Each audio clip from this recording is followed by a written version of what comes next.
I've already talked about each original Avenger, their strengths, their weaknesses, their struggles, and how they've witnessed horrors and had overcome many odds, even when they were at odds with themselves. From the concepts of selfishness and selflessness with Tony Stark and Steve Rogers, emphasizing what it's like to have a massive ego with Thor and Hulk, with Bruce Banner struggling with identity, and finally the sense of belonging with Clint Barton and Natasha Romanoff. In the MCU, they were heroes, the Avengers.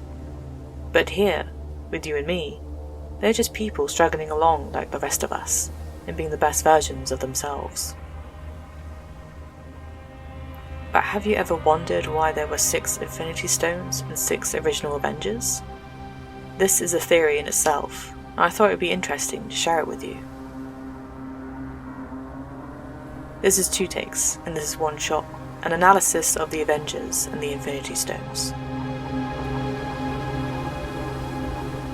The Infinity Stones seem to commandeer the franchise with its importance placed on what they can do once they're all together, with only minor moments or secondary films, like Thor: The Dark World, that actually explore its origin or what it actually does. I find it fascinating to think that there are 6, and so, once all stones are placed into a weapon that the holder can wield, their powers, their strength, is unmatched. But surely we can say the same about the Avengers? 6 stones and 6 heroes, almost like each stone was meant to represent Avenger in some way. First off is Steve Rogers, Captain America. In this interpretive theory, the Time Stone would be emphasized by his storyline as one that mixes in and out of time.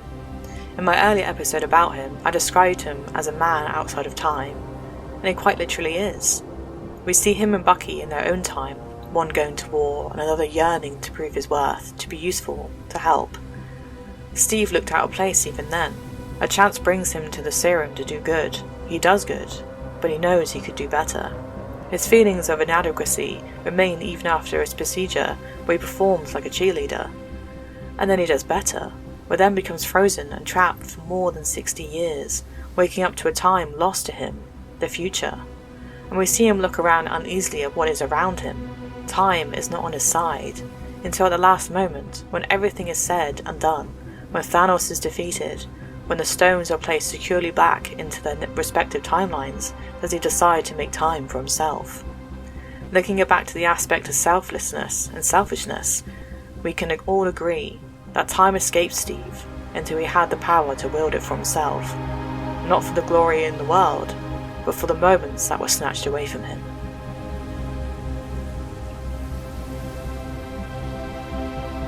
Thor would be the Space Stone, the ability to warp anywhere. Much like Thor on the Bifrost, it goes deeper into how Thor, being from space, travels to all of the 9 realms to essentially become one with its inhabitants and to maintain peace and order.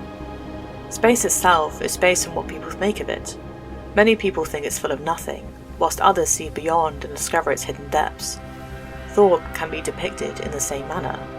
For being more than just Odin's son, Thor waged his own path. That path was destructive, true, then it had purpose, and the destruction ended up in Thor losing many people. Like space, it could be full of wonders, or it could be void of everything, and for Thor, he had both. Space also represents the infiniteness of it, the possibilities, to which Thor finally understands, leaving the people of Asgard under the care of someone else, leaving him free to do what he wished, whatever that would be. Clint Barton, or Hawkeye, is like the Soul Stone. Apart from the obvious when Natasha sacrifices herself for the Soul Stone, leaving Clint stunned and immediately saddened, Clint also has the willpower, the soul if you will, to carry on with the tasks at hand. We, the audience, don't know how deep their bond was, but from what was said in small doses, it was enough to understand it was unbreakable. This bond would be the same for his family. And being an Avenger, although for the good of mankind, was also just a job to put food on the table and keep a roof over their heads. His reasons for living were outside of his job description, but also the reason for him to keep going. He had enough reasons, enough soul, enough strength for both his family and Natasha to see things through.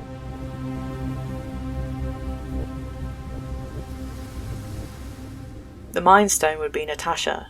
Being a Black Widow means a lot of deceit, intel, mind games and tactics to get a job done, as well as amazing physique and perhaps, given that all Black Widows were women, charm and beauty. But that's not important.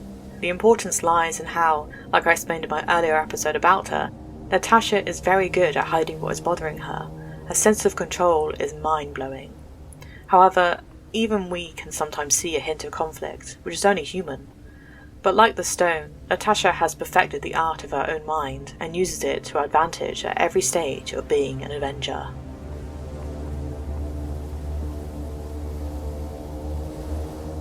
Tony Stark, Iron Man, would be the Power Stone. Might be pretty obvious, but there are more reasons than one. He powered the franchise, that's a given, but he also had to power himself literally and metaphorically.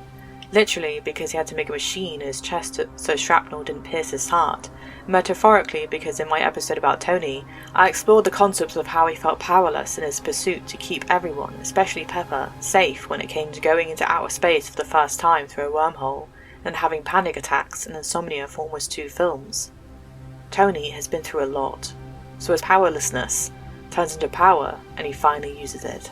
Firstly for selfish reasons, to show off, but eventually, as the danger draws nearer and nearer, it becomes a selfless act until we realise he had to sacrifice himself for the betterment of everyone else. Hulk, or Bruce Banner, depending on who was in charge, would be like the reality stone. Bruce's reality has always been a warped one, with his history being an unhappy one. From being beaten and belittled by his father, his mother's death, and then Bruce's accident whilst experimenting with gamma rays was trying to save someone, has him being hit with a lethal dose with the reality of each situation. Even his love life, which was questionable to begin with Natasha in the MCU, was never really what you wanted.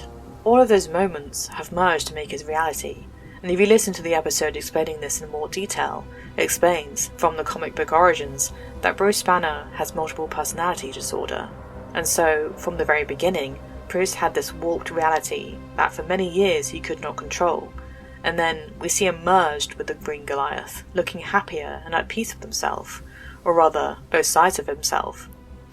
Reality is what you make it, and for Bruce, that was just what he did. Each Avenger, like a burst of energy, came together for a common goal. They worked together, coordinating and using each other's strengths in different fields to get the job done, like a force to be reckoned with, I might add. And in this minor theory, it can be said that the Infinity Stones are like them, the Avengers, useful, mighty in their own way, but merge them together, and you get unlimited power all set for one purpose, a gauntlet of heroes. Thank you for listening to this episode. If you enjoyed what was said, then please support the show from my Patreon. And if you want to know what's happening next, follow my Instagram. To know my day-to-day thoughts, follow my Twitter. And if you want to read what was said instead, then follow my blog, linked elsewhere. With your support, I can only make this better, so again, thank you from the bottom of my heart.